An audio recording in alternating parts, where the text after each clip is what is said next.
welcome to Marilyn. And she's late. She's going shopping, apparently. What have you run out of? Well, nothing really. I'm going on a hunt because my granddaughter has just been accepted to represent Bermuda in the under 12s triathlon event. Ooh. And she's amazing, absolutely amazing. So I'm going out to look for something as a little reward for her. It's nice shopping, not looking for tins of peas. You know, this is like going around some of the jewellery shops to see if I can find something for her. It's unbelievable. It's such dedication. Unbelievable. It's every Sunday morning, the whole lot. It's a 2-hour, 3-hour training session. Then, you know, during the week, each individual discipline. She loves it. I said to her the other day, what do you want to be when you grow up? She said, I want to be the next Flora Duffy. Oh, yeah. Well, the word discipline has been removed from the English dictionary. Oh, absolutely. Absolutely. But she's absolutely focused, committed. It wouldn't surprise me if she does it because she's only 10. She could do it. I'm just trying to work out when the next Olympics is, but she's well able of doing it. Some water wings. That's something sensible, isn't it? She just makes me feel exhausted watching her. I mean, honestly, unbelievable. I said to the other one, do you fancy doing that? And she went, nah. Well, I'll tell you what, this is related to what we're going to start chatting about, because apparently beaches are not what they used to be and people are not going on them. No, that's because there's too many Muslims on them. Yeah, well, move over.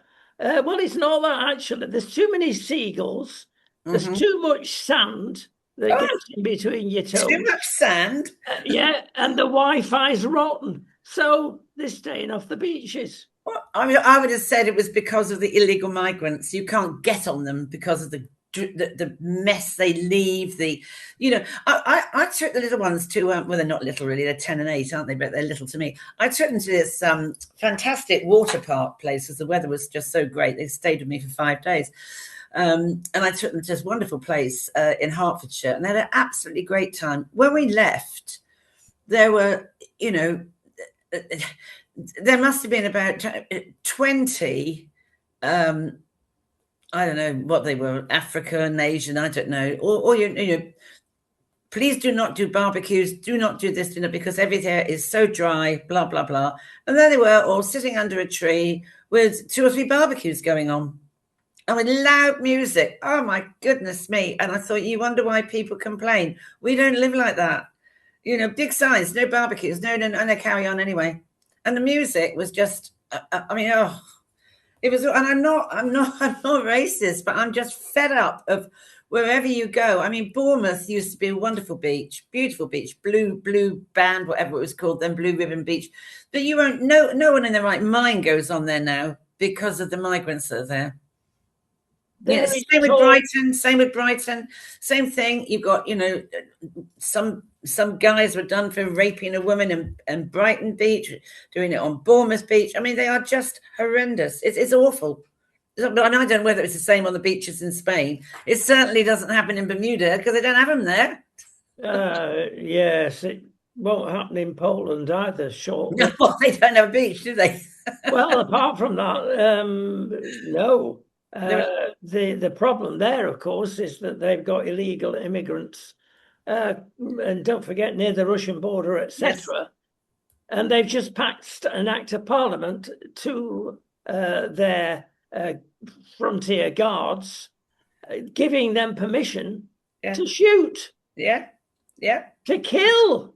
Wow. And you think, oi, that's a bit heavy. But hang on, we're not allowed to say invaders. But these people are invaders. They are invading. If you want to flee from a bad regime and come into the UK or Poland, there are ways of doing it. You don't sneak across the border. Of course you don't. And neither, if you want to be rescued and helped and all of that, do you throw your paperwork away. They are not. They are the dross of humanity. I've got no problem. People coming in, no problem at all. So the proper route, be assessed, come in, work here, do all this sort of stuff. No problem at all. But when you're coming in like this and you're arrogantly getting off the boat saying we're going to take over, blah blah blah, having an argument with people at the the customs saying, "I want my free house. Where's my free house?" Pardon? These arrogance, and they're just awful. That there's no one there, and I just find it amazing that Andy Burnham has still barely mentioned them. I mean, it's like, you can't avoid it. Someone's going to actually directly ask you soon, and you're going to have to answer the question. And we all know he's not bothered. When they're coming from Iran, and everybody knows now it's been confirmed by MI5, MI6. Yes. These are planted. They are enemies. Exactly. And should we shoot them?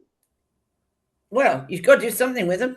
But where are they? I mean, you send them back, whatever. But, the same old problem again. Don't let them in the first place. And, if you've allowed this, and I still say again about the king was always somebody who would protect the country. He's not interested, is he? He could easily step in and see my kingdom is being ruined by this attitude. He could easily do that, but he won't. No, he's part of the establishment. Oh, absolutely. Absolutely. And it goes beyond him, of course, to Labour, who clearly, and it can be stated, are not taking any action because it's going to cost them votes. Oh, absolutely. And then you think, well, there's Andy Burnham saying yesterday, I mean, it will be mandatory to vote or you'll get a £10 fine. Well, really, I mean, I always vote. I would never not vote because I think, as I say, I've said it before so many times, women around the world can't vote. They're not allowed to vote. And therefore, I would always do it. And for the suffragettes, I would always vote. But it's very subtle, you see. They do it very cleverly. They nudge because they have reduced the age to vote to 16. The facts are between 16 and 18, a very low percentage are going to vote because they're not interested in that. No, of course they're not, and they haven't seen enough of the world to be able to. They're not. In any case, enough of them. No. So what do you do to make them vote? Exactly what is being discussed at the moment. You've got to vote. That is total control. It's dreadful. That is no democracy. No, it's not. It's like living in Korea. I mean, it's dreadful, absolutely dreadful. I mean, you have the right of free choice, free will, free speech. That's the whole joy of living in England. It was. It was. And that leads us on. Our friend has said it's his intention not to have half the nation going to universities and get them into proper jobs with hard hats on. And maybe we'll be able to get a carpenter, a plumber, or an electrician. Well, I actually don't think he's wrong there. I think to offer some of these skills. I mean, so many boys that are not going to be and the girls, but there's so many of them that you don't go to university to do a hairdressing course. You need these apprenticeships. You absolutely need them where you can leave school at 15 and go into as you always did. And you'll probably end up making more money as a plumber and a mechanic than if you went to university. And I've always said that's the worst thing Blair did was everybody needs to go to university. No, they don't.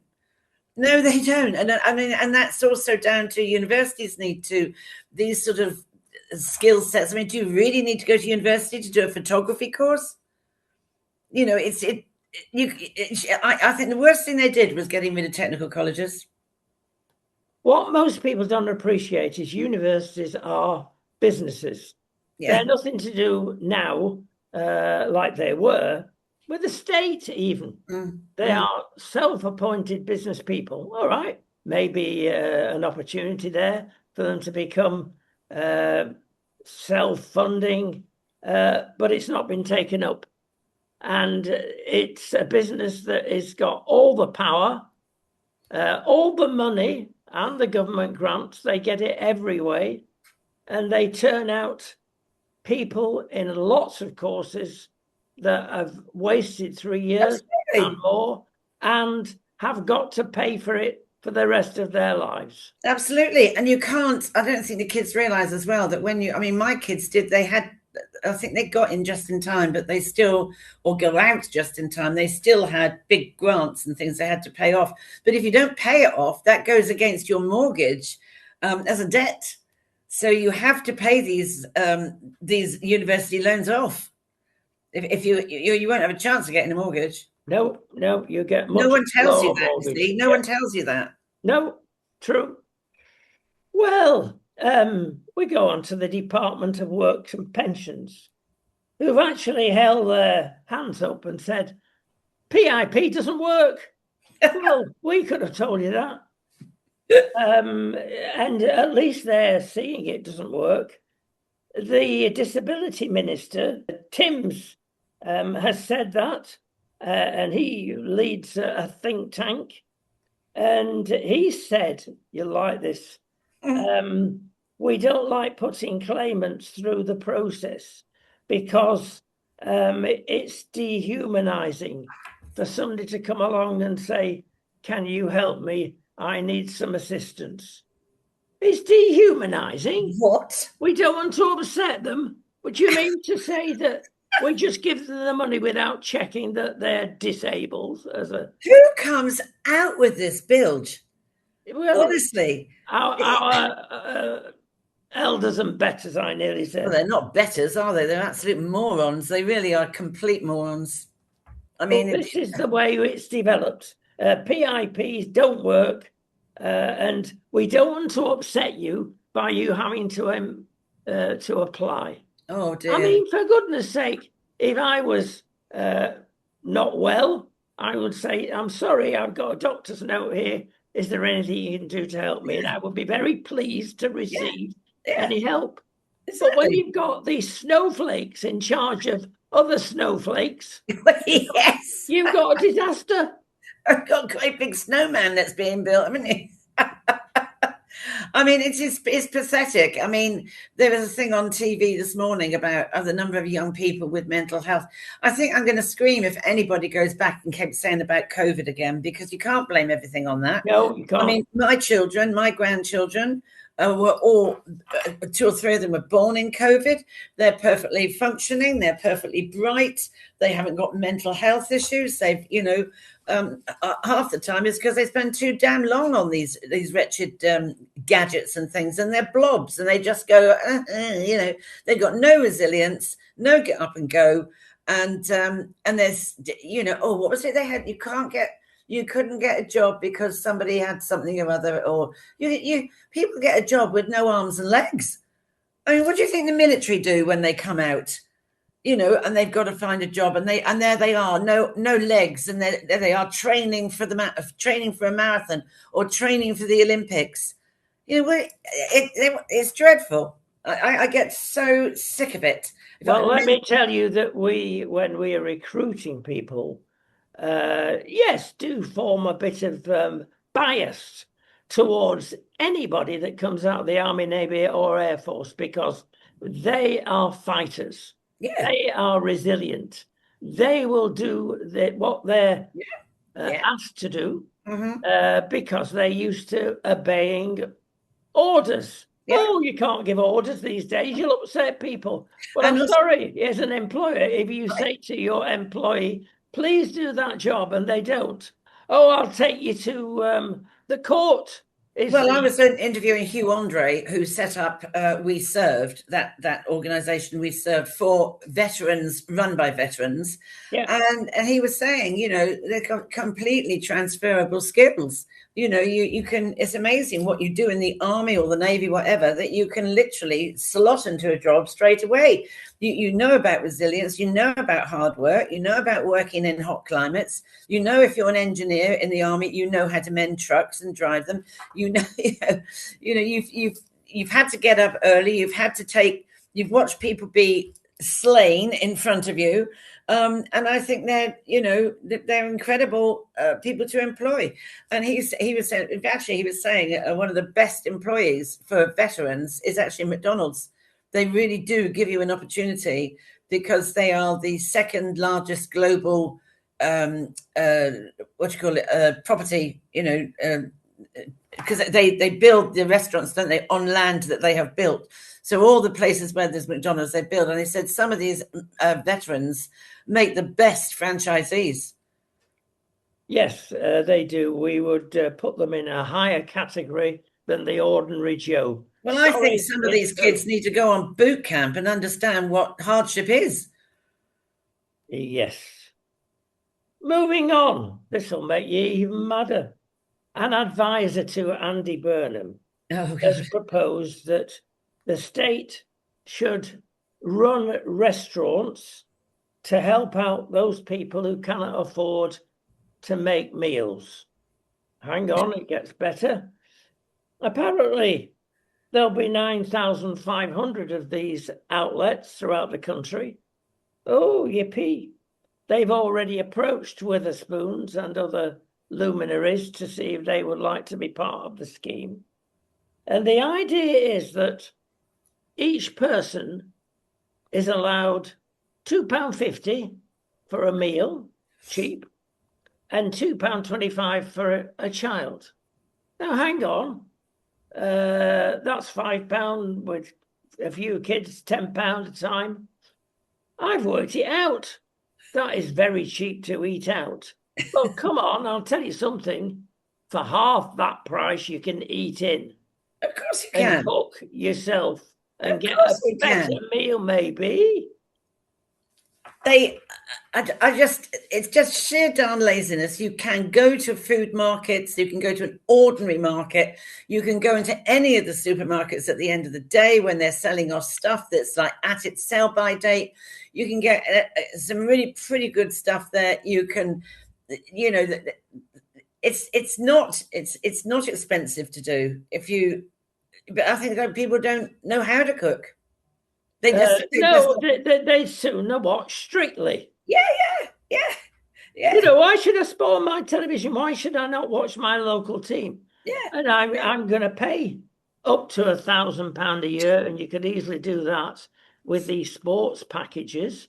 Exactly. I don't want to eat. I'd sooner sit on my sofa. How expensive is it to just, which are, as we've discussed many times, how expensive is it to actually do a jacket potato?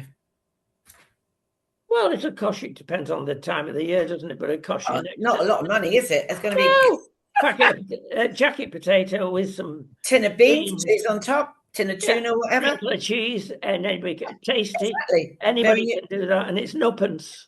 Very, very nutritious, as anybody will tell you. As well. If you eat the skins as well. Crazy. It's just absolute laziness. Yeah, you're just playing into the hands of people that are going, I know, and the control of all this really worries me, because it's another way of controlling you. This is Marxism, folks. You're living under a type of Marxism. It's true. Call it cultural Marxism, from whence it came. It still is, but it's still Marxism. Yeah, however you want to call it, you can't take that out of the equation. Control and lies worry me. Yes. And Adora has invested 1.5 billion in the Jackdaw oil field. Right. And we've been told it'll take 10 years by Steer Karma's lot to fulfill this. You don't worry about that. We believe in green, and it's not going to happen in time. Well, the truth has come out. The drilling's been done. The pipes have been laid, and they are ready to pipe gas, which will take at least 6% of our needs off one field. Mega by the 1st of October this year. I am sick, Marilyn, of lies from government. Me too. Me too. It's dreadful. I was told, now I don't know if this is true, this might be fake news, but I can believe it probably isn't. I was told from somebody on good authority that last year Burnham was up for being Prime Minister, and they just had to negotiate how that was going to happen. And before the Makerfield election took place, the new number 10 up north, the lease on that building had already been taken out. Interesting. They lie. They lie. I'd love to check, but it came from a very, interesting source who I was, seemed to know what they were talking about. And I thought, it wouldn't surprise me. Worth checking out, folks. Worth checking out. It would not surprise me at all.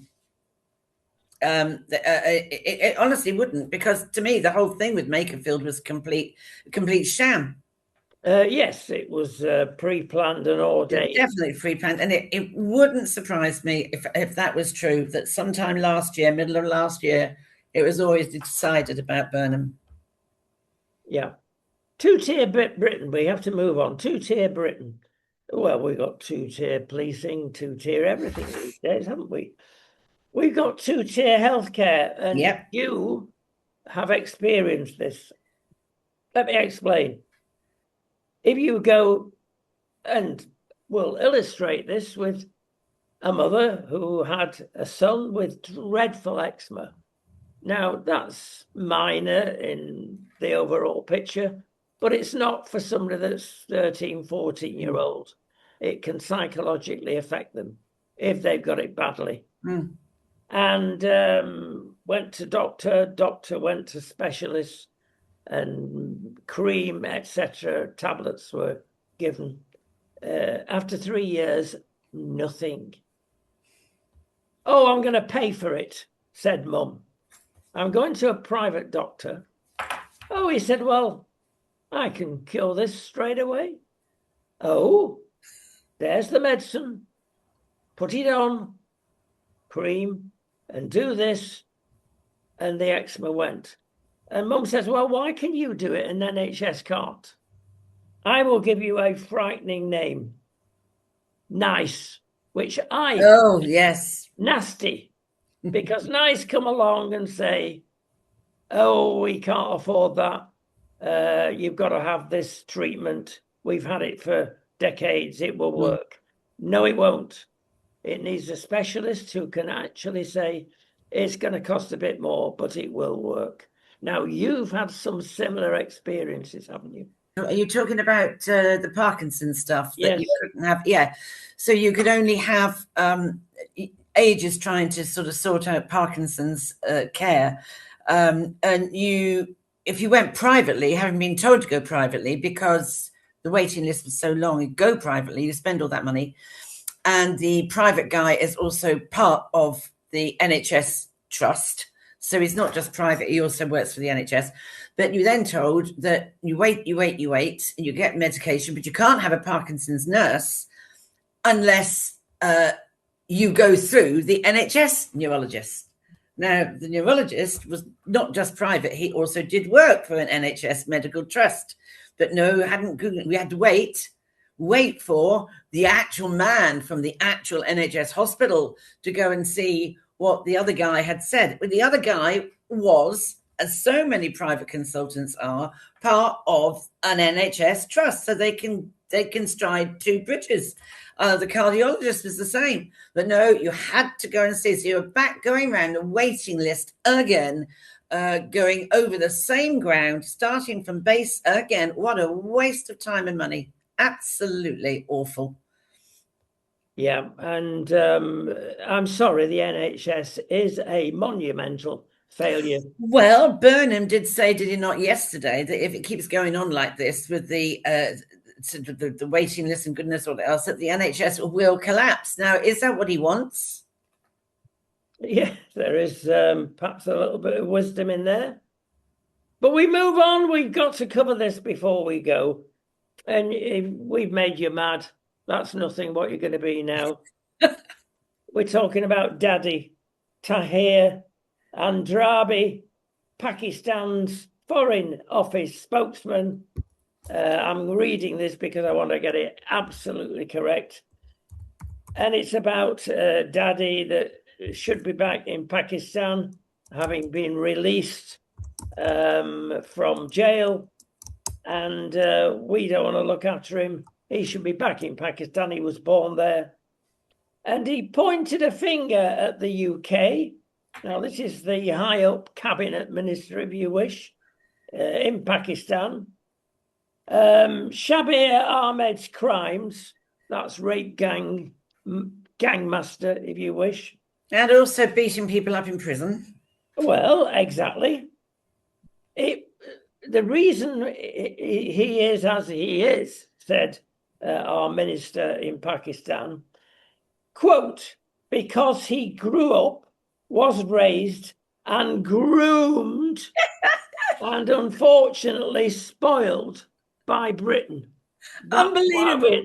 You couldn't make it up, could you? Honestly, you couldn't make it up. Where do they get all this nonsense from?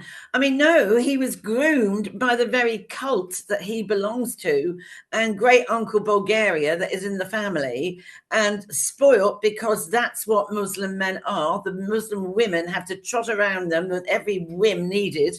And they're not allowed to say if they've been kept in domestic servitude or whatever, but most of these women are. And that's the real problem. But no one's really come out, have they? There's been a lot of, oh, tut, tut, how funny, oh, oh, oh. But no one's actually said, that's an absolute lie. And really, I mean, they should take him back. It's gone very quiet, though, Rodney, hasn't it? Well, yes. When Pakistan are saying this to Britain, to lily-livered Britain.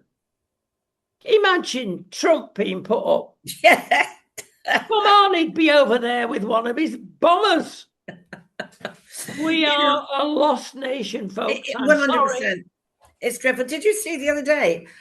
There's a drug dealing migrant who can't be deported because his daughter wets the bed. Yes, that's it.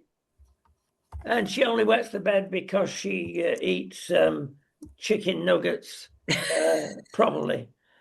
No, I mean, it's a farce. The whole thing is a farce. You think, how many more excuses can they come up with for, the human rights lawyers must be milking it. They are exactly what it is. But the excuses are so pathetic for why, he sneezes on a Friday, so he better not go out the country. It is ridiculous. And it will not affect Mr. Burnham. He will carry on because he will. Votes.